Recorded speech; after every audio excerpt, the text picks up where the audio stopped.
Zarzalejos Prieto es profesora de arqueología en la UNED y nos propone hablar hoy sobre un tipo de arqueología muy especial. Se llama arqueología efímera o arqueología de lo efímero.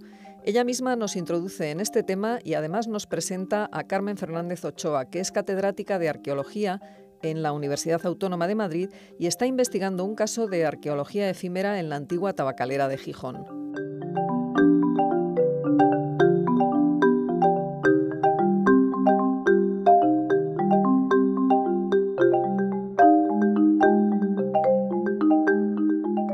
Muy buenos días a todos los estudiantes de arqueología de la UNED y, como no, a todos los oyentes. Una de las grandezas de la arqueología consiste en que, mediante la aplicación de una metodología adecuada, es posible recuperar información sobre aspectos de la vida cotidiana de las comunidades en el pasado. En tiempos prehistóricos, en los que no existen documentos escritos, nuestra disciplina es la única vía capaz de proporcionar conocimiento sobre todas las esferas de la vida. Pero también, en época histórica, la arqueología viene a cubrir importantes lagunas allí donde los textos, siempre muy ricos en otros matices, no proporcionan ningún dato o lo hacen en muy poca medida. La arqueología, por definición, recupera, como saben, la cultura material como vía de conocimiento histórico y, desde luego, dentro del concepto de cultura material, obviamente, tienen cabida elementos cuya materia compositiva es casi indestructible, como la piedra o la cerámica, por ejemplo, pero también tienen cabida los depósitos arqueológicos que atesoran evidencias de materiales mucho más deleznables. De hecho, un paso adelante en la interpretación de los registros arqueológicos se ha beneficiado de la colaboración interdisciplinar y se materializa en la aplicación de toda una serie de técnicas de recuperación de restos cuya naturaleza orgánica presenta serias dificultades de conservación o que directamente no se han conservado, pero que deben buscarse las trazas de que existieron para poder realizar una interpretación de carácter global desde el punto de vista histórico. En arqueología, donde somos muy dados a poner apelativos reconocibles a las parcelas temáticas que desarrollan aspectos puntuales o que ponen su énfasis en determinados contextos, está comenzando a hablarse en los últimos tiempos de algo que se denomina arqueología efímera o también arqueología de lo efímero.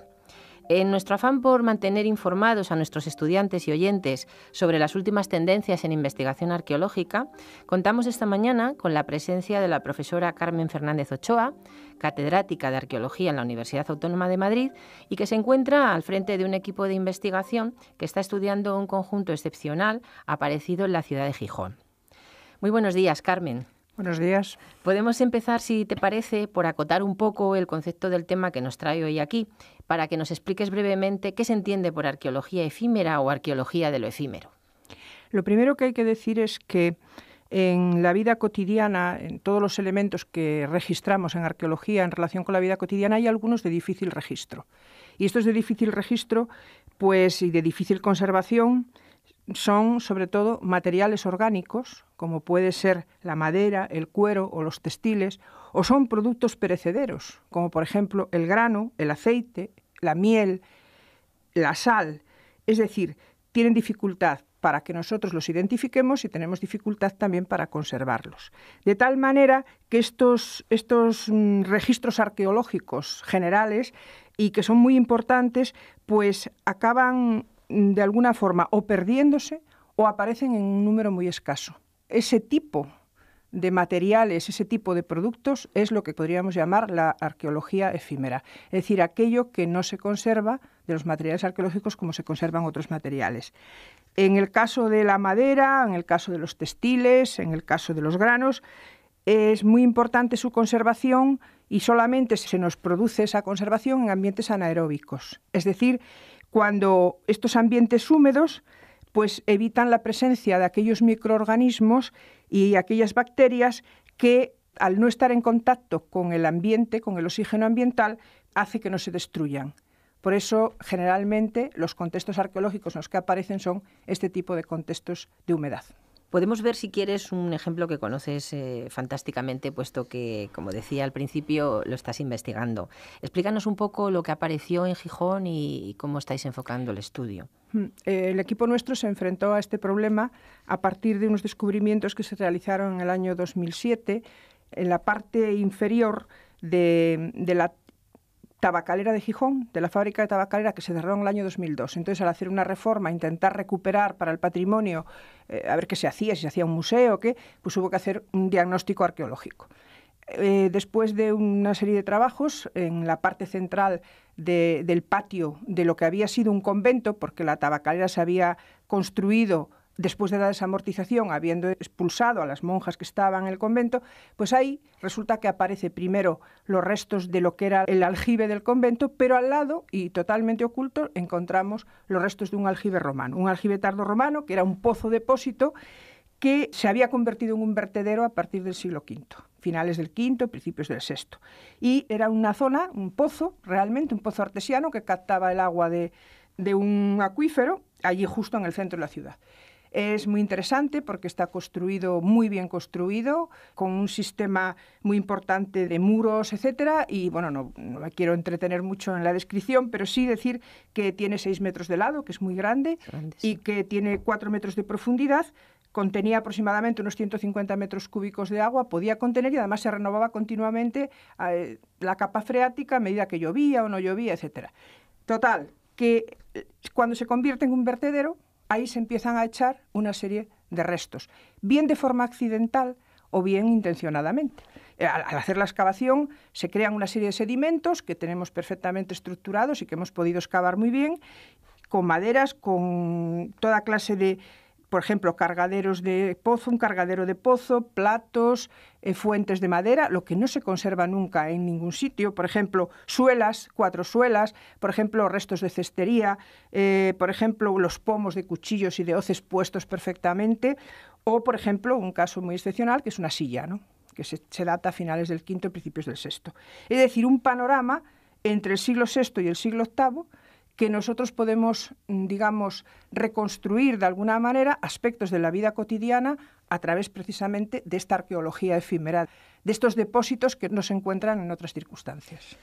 Carmen, y una vez que encuentras un contexto de estas características, ¿cómo se gestiona una intervención para poderla hacer o desarrollar adecuadamente? Sí, además de estos productos y de estos materiales que nosotros encontramos, hay una cosa muy interesante, y es que salía muchísimo material de muchísimos huesos. Llegamos a encontrar incluso una mariposa que estaba en el barro y que tenía las alas conservadas con su color, etc. Claro, inmediatamente tuvimos que acudir a todos los que generan, de alguna manera, un estudio mucho más completo, y que tú sabes que en arqueología ahora mismo solos no vamos a ninguna parte, ¿no? Entonces necesitamos siempre, pues, la colaboración de muchos. Entonces creamos un equipo.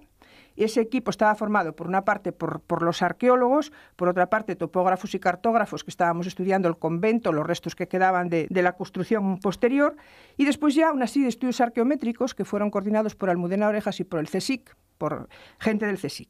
Y ahí hicimos todos los análisis polínicos, carpológicos, los restos de las maderas, la paleoantropología, todas las pruebas analíticas y los sedimentos, es decir, carbones y materia orgánica. Eso nos ha permitido tener unas cronologías muy exactas que van combinando los materiales con los sedimentos, de tal manera que el conjunto de todas las personas que hemos trabajado ahí, que es un equipo bastante potente, pues hemos podido, gracias a eso, certificar muchos aspectos de lo que había sido ese proceso. Y es muy interesante decir que para llevar adelante esto no nos vale solamente hacer excavaciones, no vale solamente tener un equipo bueno de arqueólogos, sino que necesitamos la ayuda oficial. Nosotros, con proyectos de I+D, de I+D, y con proyectos como el Consolider y algunos otros proyectos que yo dirigía, y algunos de Almudena Orejas, algunos de los colegas, todas las pruebas analíticas, todas las pruebas de carbono 14 se hicieron en este contexto. Y yo creo que ha sido un equipo numeroso e imprescindible, no se puede trabajar de otra manera, ¿no? Y hay cosas muy concretas, muy interesantes. Por ejemplo, el análisis de los ácaros, ¿no? Generalmente, pues no se estudian, no se encuentran. Porque no se encuentran. No se encuentran, no se estudian, es muy difícil documentarlos. Nos salen perros enteros, gatos, o sea, fauna, materiales, etcétera. Entonces, todo eso, claro, tienen que hacerlo personas expertas que configuran un equipo que se gestionó a través de la subvención, de la concesión que hizo el Ayuntamiento de Gijón, que en eso ha sido muy generoso. ¿Y este tipo de hallazgos, en este caso, constituyen un unicum o conoces casos similares dentro de la propia Hispania o en otras zonas del imperio? Sí, se conocen casos bastante importantes en las regiones septentrionales del imperio, sobre todo, ¿no? Con materiales orgánicos que aparecen de forma muy habitual. Por ejemplo, estoy recordando los materiales de Vindolanda, ¿no? Del fuerte de Vindolanda, por ejemplo, ¿no? Que Birli y todos estos han estudiado. Por ejemplo, las tablillas con las inscripciones militares, todos los cueros, las maderas. Por ejemplo, ahora mismo se acaba de publicar en Abruzum, en esta mansio itineraria, unos pozos interesantísimos también con este tipo de materiales, con granos, maderas, cueros, etcétera, muy parecido a lo que aparece también en Gijón.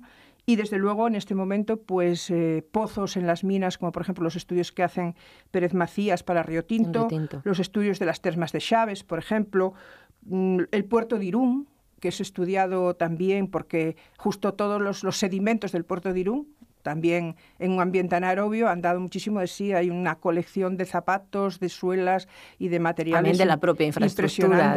Y, por ejemplo, en Ieso, en la ciudad de Ieso, en Guisona, Guittari, Perans y Busseau estudiaron unos depósitos interesantísimos de los pozos de la ciudad. Es decir, son hallazgos puntuales, pero ya muy interesantes y cada vez más. Por eso yo pienso que sigue siendo un punto de referencia al que hay que prestarle atención. Y tanto. Oye, ¿y existe una línea de investigación consolidada sobre este tipo de hallazgos? Hasta la fecha yo creo que se actúa de forma muy individual. O sea, cada yacimiento tenía su problemática, sacaba el dinero de donde podía para la conservación, porque son los materiales que nada más salir tienes que conservarlos. En este momento están empezando a darse un coloquio internacional que se convoca para octubre en la Universidad Complutense y que lo dirige el profesor Morillo, y también el Instituto Arqueológico Alemán. Y es la primera vez que nos vamos a juntar a aquellas personas o aquellos yacimientos, productos y yacimientos también, porque hay también productos, y que estamos estudiando este tipo de materiales. Pues muy interesante, estaremos un poco al tanto de esa cita porque nos parece de gran interés. Bueno, Carmen, como siempre, el tiempo es muy corto y nos quedamos con ganas de aprender más sobre este asunto. Muchísimas gracias por tu presencia y un saludo muy cálido a nuestros estudiantes y a los oyentes. Muchas gracias.